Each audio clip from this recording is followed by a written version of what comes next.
Fast loop and high loop. High loop, fast loop. Right now, your fast and high loop need to be a bit more distinct. It's not distinct enough. The motion is too small.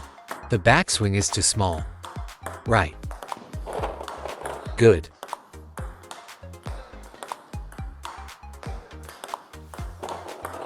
Very good. Very good, look. Right now, what's the problem with your movement is still a bit stiff. How is it stiff? It's that when you loop the ball to here, it stops. Right. Actually, it's normal to stop. But after you stop, you can still let it carry forward a bit. Meaning, even though you stop the stroke, right, the ball's forward speed might be relatively slow. So now you can, since you've now found the feeling of breaking the stroke, then building on that breaking.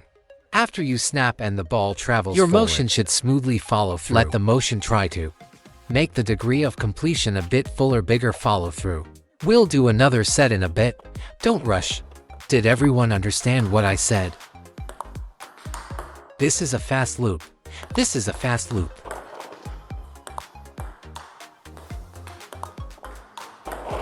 Load your legs. During a high loop, your legs and body must press down low. We'll do it again in a moment.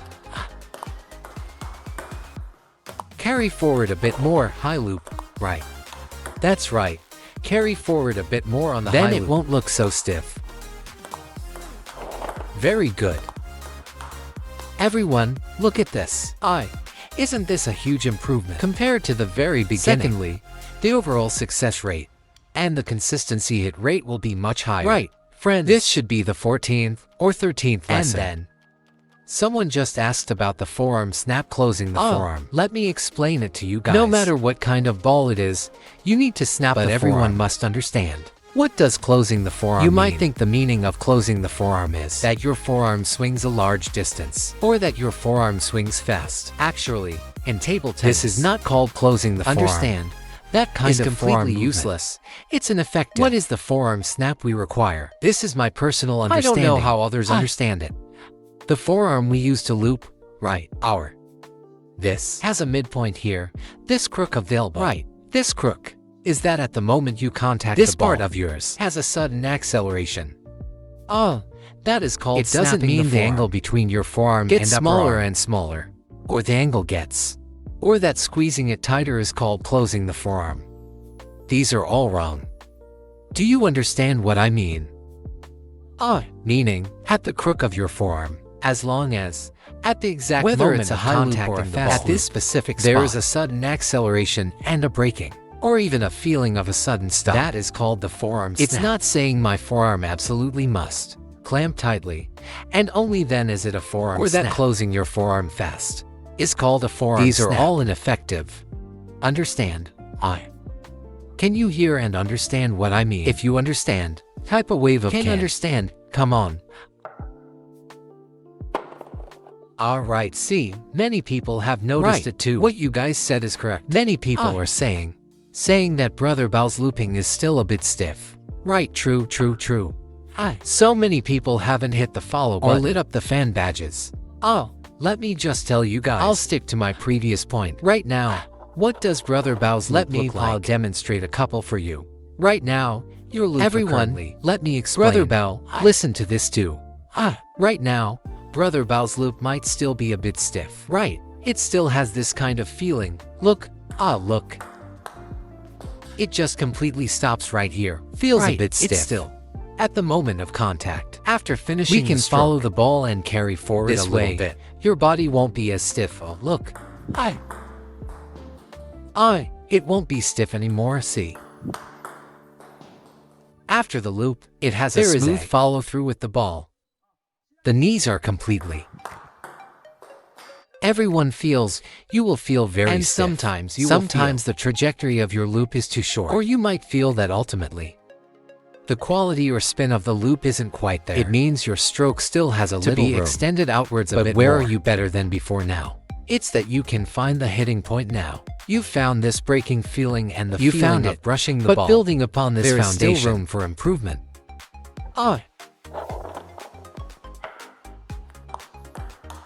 Right, done, look. But the moment you enter the ball contact, you still need to exert force to have friction brushing. It's just that after you've applied the ball shoots off your racket. When it has left the racket, you need to relax. It's not like what you are doing now. If I guide you bit by bit, you'll fully grasp it. Right now, what are you doing completely? After looping, the ball has gone over. The stroke is out, but you are still stiff. Since the ball has already left your racket. If you stay stiff, it's of no use to you. At this point, you can just relax. It also helps with your recovery for the next shot. Oh, try a few. Right. See, isn't this much better? It won't beat look, everyone, right? Doesn't everyone feel? It is obviously much more relaxed. Look, isn't this great? Isn't it much better? Oh, doesn't that work? Look, you didn't catch the timing on this one. Right, just remember this. You must remember that when it's time to apply force, I must fully commit the power. But when I shouldn't apply force, I can relax it down. This is ultimately table tennis's. This is the pinnacle. That is, when you generate power. Don't let others see it. When you generate power, it always feels like you're relaxed. When you are generating power, everyone really needs to experience this. Okay, coming up, let's watch 5 more. Very good. Don't release the tension all at once. Relax smoothly. Right. Look, isn't the hit rate and see, the consistency hit rate is obviously different compared to what you did before. It's probably just softer. Now it was relatively stiff, relatively rigid. Now, adding this softness, it's much better. Understand? Does everyone understand? If you understand, type understood. Come on. Not that Lee. Not the surname Lee. Not that it's G. Lee G. Understand? Do you understand? You understand this point now, right? Let me let you listen to the sound of this incoming ball. I'll put this ball into this. Put it in this basket for you guys.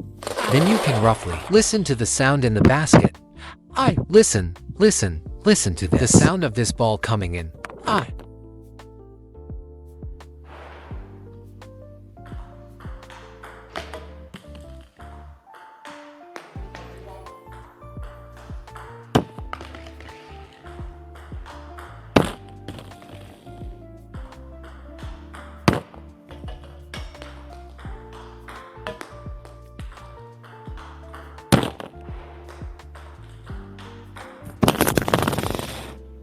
Nice loop.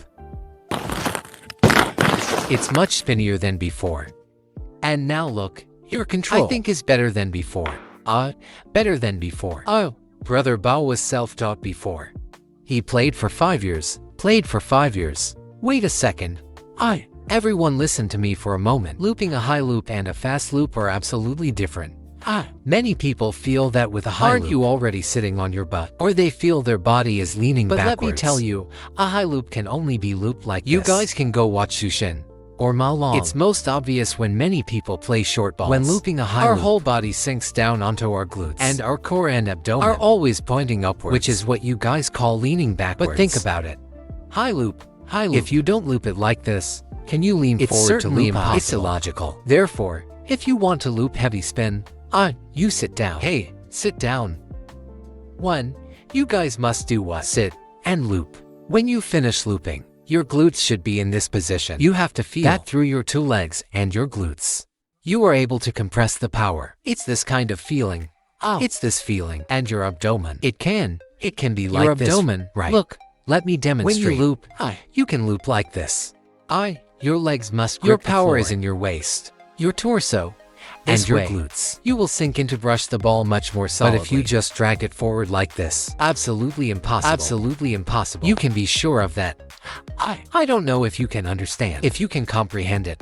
Do you understand? If you want to practice high loops in the early stages, remember what I said. If you master this stance well, whether you master it well or not depends on whether the quality of the ball you loop is high. What do I mean by high or not? Is the ball spinny or not? Look, I loop like this. The more I push upwards, the more I pull backwards, the better the arc I throw on this ball will be. The core of my brushing and this feeling of synthesizing will be more complete. So this position, you guys absolutely must lock it in. Very good. Very good.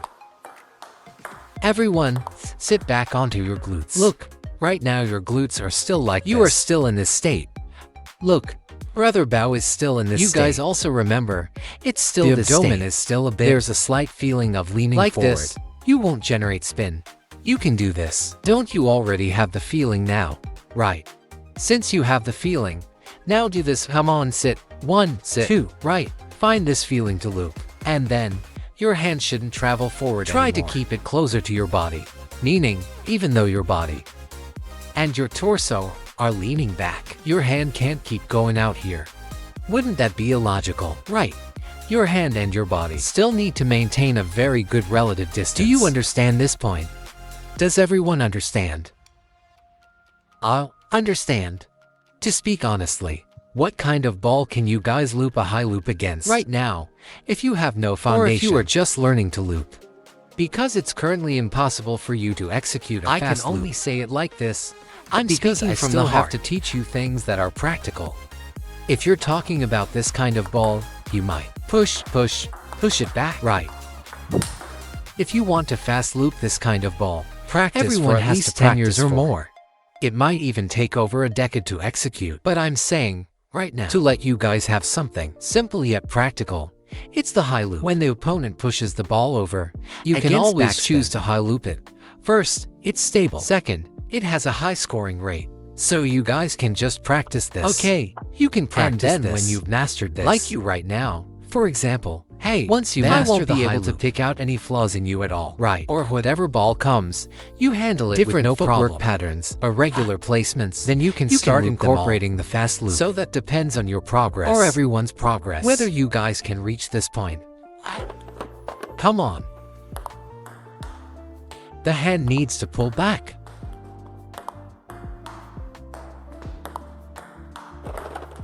Body isn't low enough. It's not that way before you loop. Your body needs to drop down. Right, look, right now you are. When you loop, you are pulling like this. Your whole body is standing very tall. When you loop, your whole body needs to go down. You loop like this. Just like, if I tell you guys, say, on the ground you are getting ready to go out and pull radishes. Don't you have to lower your whole body to pull that radish? Only then can you fully exert your strength. But you aren't doing that right now. You are completely doing this. You are relying on your hand to lift it. Then this power might still be missing a piece. You aren't utilizing it. You aren't utilizing it. Find the feeling of pulling a radish. Right. Isn't it easier to pull now? Right. Plant your legs. Go back, push your abdomen forward. Very good. This loop, you loop this one spinnier than before. Look at your overall speed. Did you notice? The speed of the loop is slower than just now. The whole thing is, it's not that a slow speed is bad. It's because you bit into the ball much deeper than before. Right, so it results in your ball speed being slower than before. But this is not a bad thing. First, it's more stable. Second, its spin is much stronger. This is a very good thing. Don't feel like, if the speed is slow, and it's no good, you can't accept it. Isn't this great? Isn't this loop great? The hand. Very good. Hands and feet, must coordinate well with the body. Right, very good. Look, with this ball, generally, I can say this. If you can smoothly loop it into this kind of ball, even a professional would have a hard time counter-looping it.